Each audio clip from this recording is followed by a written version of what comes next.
You're on the verge of burnout as you continue running on the proverbial hamster wheel, and you realize that you need help.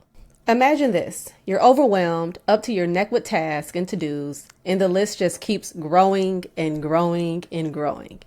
You're doing everything in your business, from posting on social media and building lead magnets to conducting discovery calls and preparing service proposals.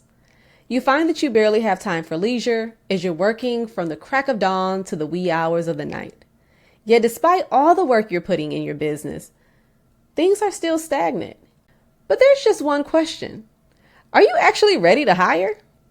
Truth is, some people hire too soon or at the wrong time, and others just aren't ready. So I'm going to share 2 signs you're not ready to delegate to a virtual support provider.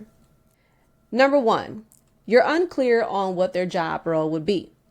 If you know you need help, but you have no clue what tasks you'd want a virtual assistant to take on, you're probably not ready.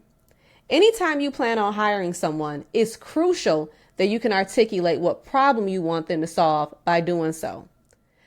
I've had many discovery calls where the person said, I don't know exactly what I need help with, but I'll hire them first and figure it out as we go. But I'm here to tell you that that is not wise, and here's why. If you don't know what you need help with, you'll potentially hire someone who's not skilled or experienced in the tasks you assign them. For example, let's say you hire a virtual assistant who has strong bookkeeping skills and start assigning them email marketing tasks. Truthfully, they'll probably end up disappointing you. Now they're feeling down about under-delivering, and you're unsatisfied with their deliverables. The virtual assistant is competent in bookkeeping, but you've assigned them something where they can't thrive or give you the results that you're looking for. This can happen when you don't clarify what you really need help with. So I recommend defining your needs so you can avoid a mismatch.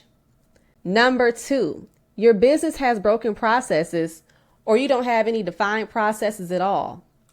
If you're operating in chaos where there are no work instructions, you're essentially winging it, and internal activities are disorganized, hiring someone will only exacerbate this situation. A virtual assistant cannot fix broken processes unless you've hired one with process improvement experience, or they're just already knowledgeable about streamlining operations. And even then, you guys, you have to be open to the change. You can't resist that change. But placing someone in an unprepared work environment is a recipe for disaster. However, what do I mean by unprepared? Well, let's dive into some examples, shall we? 1, they don't have the materials needed to complete a task. For example, you want them to create social media templates, but they don't have your branding assets. 2, the tool they need to use isn't available, either because they haven't been given the password, haven't been set up as a user, or for some other reason. Either way, they can't do their work until they have it. 3, you don't have an onboarding plan. You intend to just throw them to the wolves because they already know how to do the task, but the problem is they don't know what that task looks like in your unique business. So that's something you'll have to figure out. 4, poor communication and limited capacity on the owner's end.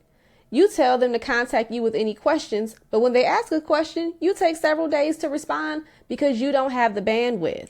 And 5, something like, if they ask you, what's your process for getting this email marketing campaign approved? And they're told, oh, it's different every time.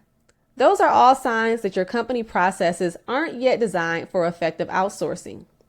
Understand that they could be one of the most skilled individuals in your region, but if the organizational structure is unstable, you won't be able to fully utilize the virtual assistant's knowledge. Instead, they'll be constantly putting out fires, meaning they'll be reacting to problems instead of proactively working on tasks. This is setting them up for failure and setting you up for an expensive problem. So, while your processes don't have to be perfect, you don't want them to be completely all over the place when you hire someone either. Alrighty, folks, those are the 2 signs that you might need to delegate. I did not create this to deter you from outsourcing, but to share some insight based on what I've observed over the last 10 years. I want you to be successful, and part of that hinges on having the right information. I really hope this proves helpful as you navigate your delegation journey. If this video was useful for you, hit that thumbs up button and subscribe to the channel. Thanks for watching.